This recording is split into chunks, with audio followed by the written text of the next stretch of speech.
Hello everyone and welcome to the video. This one's going to be a bit different from my normal stuff. I'd been planning to do this for a couple of weeks, but what I'm going to start doing is a monthly gaming news review, and that's about games themselves, but also developments within the gaming industry.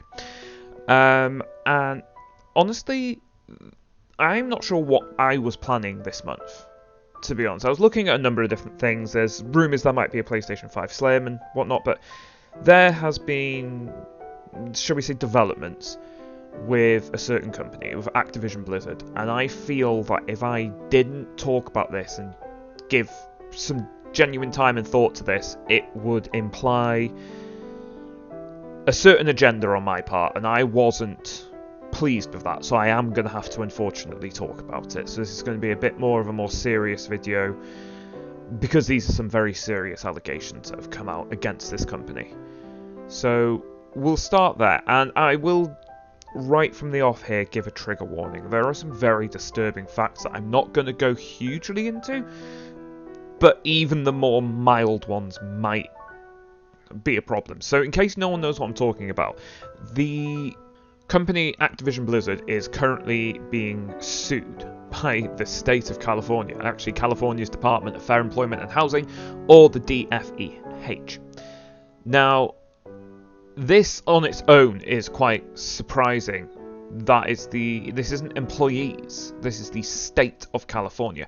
But to keep it very factual, what I'm going to do for you is just read what is in the case that they have put forward against them to court.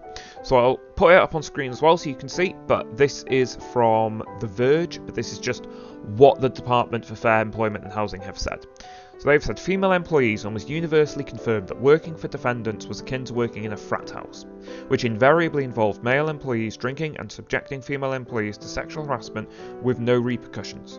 Cube crawls in defendants' offices were common, and male employees proudly came into work hungover. Similarly, male employees would play video games during work, engage in banter with their about their sexual encounters, talk openly about female bodies, and make numerous jokes about rape. As a product of this frat boy culture, women were subjected to numerous sexual comments and advances, groping and unwanted physical touching, and other forms of harassment. A female employee noted that random male employees would approach her on defendant's worksite and comment on her breasts. Female employees working for the World of Warcraft team noted that male employees and supervisors would hit on them, make derogatory comments about rape, and otherwise engage in demeaning behaviour. This behaviour was known to supervisors and indeed encouraged by them, including a male supervisor openly encouraging a male subordinate to, quote-unquote, buy a prostitute to cure his bad mood. Blizzard President J. Allen Brack is specifically named as being aware of and enabling this sort of behaviour, and an unnamed former Blizzard CTO, quote, was observed by employees groping inebriated female employees at company events. World of Warcraft Senior Creative Director Alex Afrasabi, and I apologise if I'm butchering that name, is also specifically named. So now going back to the document again, Alex Afrasabi, the former Senior Creative Director of World of Warcraft at Blizzard Entertainment, was permitted to engage in blatant sexual harassment with little to no repercussions. During a company event, an annual event called BlizzCon, I think we all know that, he would hit on female employees, telling him he wanted to marry them, attempting to kiss them, and putting his arms around them.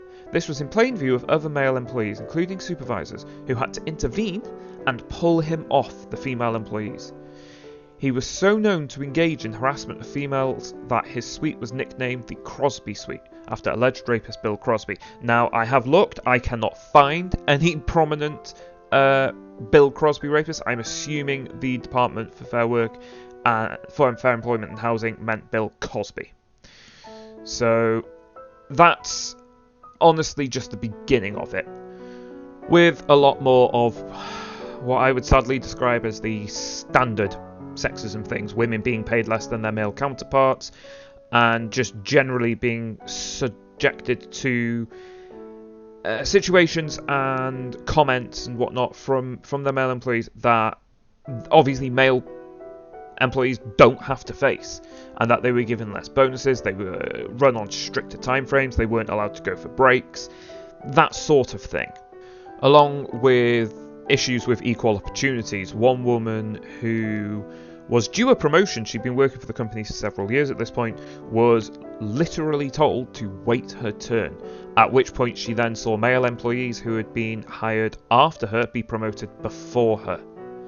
And that was just the general corporate culture at this place. As they said, it was a frat house, and that was how they dealt with things, how they dealt with women.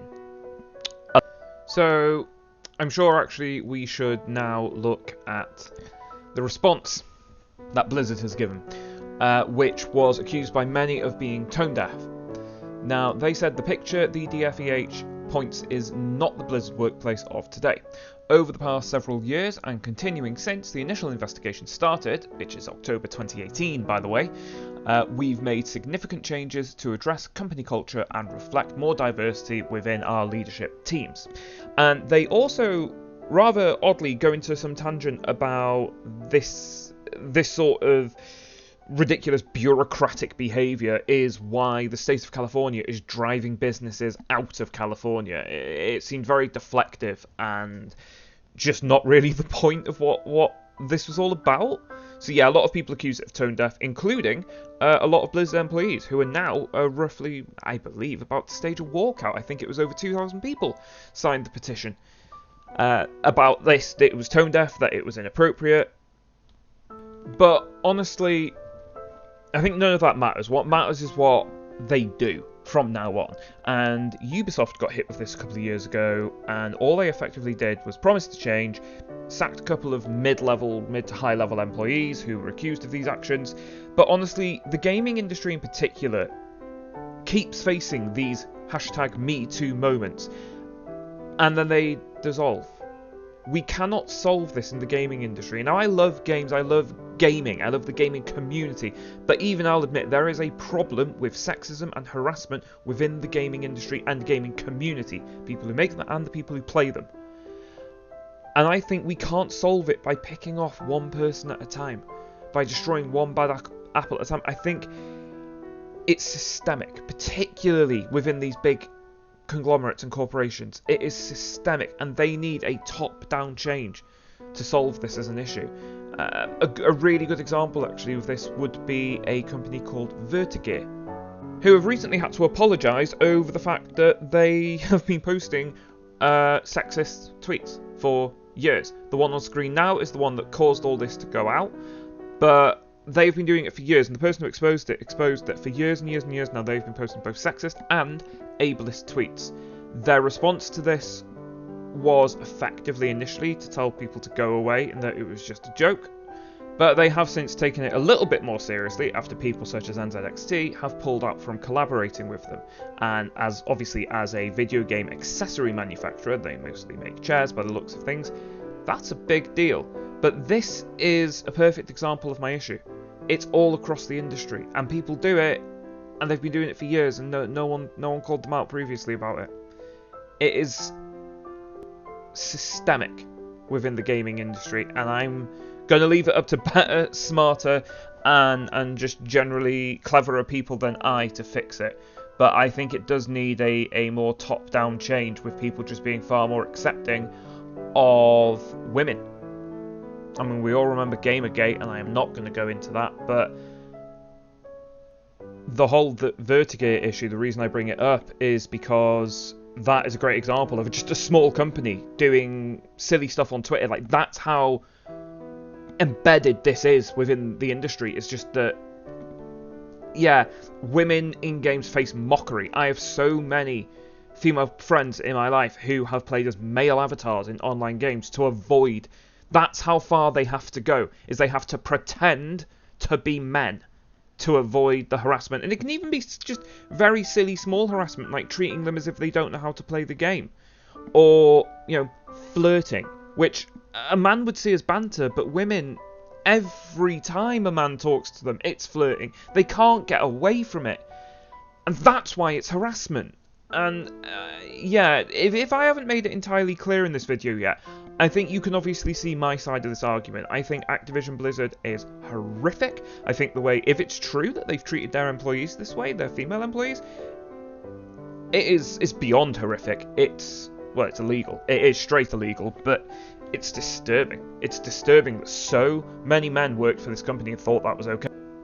I think that's the problem, is that this wasn't just bystanders.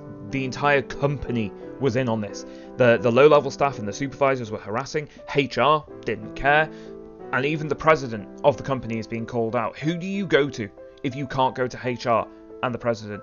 If you're young and you've never worked, you don't understand how much HR can dominate an environment. They can dictate the corporate culture like that.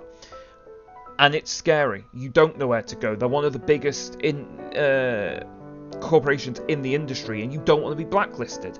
So I understand the fear, because people could just say, well, just get another job. And it is not that simple. Men say that, because it is not that simple at all. Because this is faced error, particularly within the gaming industry. You know, Ubisoft got accused of it a couple of years ago. This Vertigo company being accused of sexism. So many are. So where do you go? Where are you supposed to go when everywhere's doing it? So yeah, I'm honestly going to leave that there. There was going to be more to this video where I was going to include some other things that happened this month, but I thought this video needed its own. So, you know, this is such a big issue and it's such an important issue that's happening here that I feel it needed its own dedicated video. But I'm going to leave that there. Obviously, if you want any more information, then there was a great video that I will link to in the description by the Score eSports. Their Don't At Me series had a great video about this, which is where I got a lot of my information from. So yeah, if you want more, they give you a bit more than I've given here. But I'll leave that up to you to find for yourself. But for now, thanks for watching, guys. I appreciate it.